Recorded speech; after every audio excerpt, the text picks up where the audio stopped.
Bagheera रात में सोने के लिए गुफा में चला जाता है, लेकिन सुबह जब वे गुफा से बाहर आया तो सब कुछ बदल चुका था। जंगल आग के झोंकों से सिलग रहा था, सिपाहियों की चमड़ी जल रही थी। राजा राठौर भी इस हमले में मारा गया। जंगल के इस इलाके में बचा था तो सिर्फ बगीरा।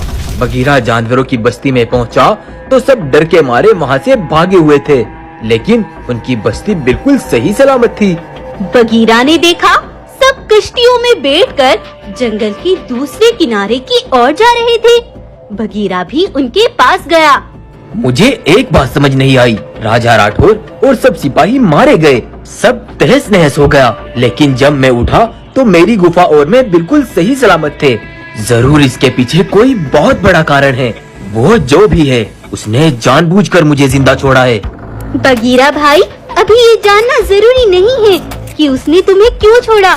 हमें ये जानना जरूरी है कि वो दुश्मन है कौन। ये पता लग गया तो सब सवालों के जवाब खुद ब खुद मिल जाएंगे। तब आग के थोड़ी शांत होने पर जानवर वहीं पर पहुँचे।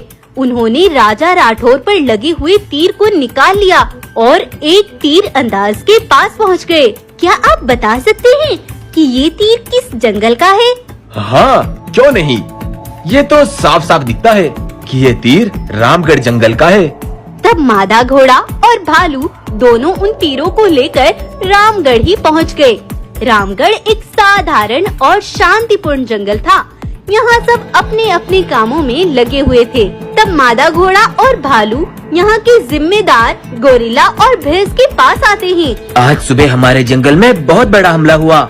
सारे सिपाही और राजा मारे गए और जिन तीरों से हमला हुआ वो तुम्हारे जंगल के हैं। देखो भाई, ये तीर है तो हमारे ही जंगल के, लेकिन अब ना तो यहाँ का कोई राजा है और ना ही किसी की किसी से दुश्मनी है। क्या इस जंगल की किसी दूसरे जंगल से कोई पुरानी दुश्मनी है? तुम्हें कुछ याद हो, कुछ बताया हो किसी ने तुम्हें?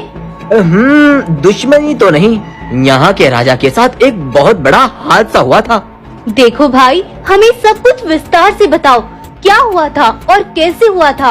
ये बात है आज से कुछ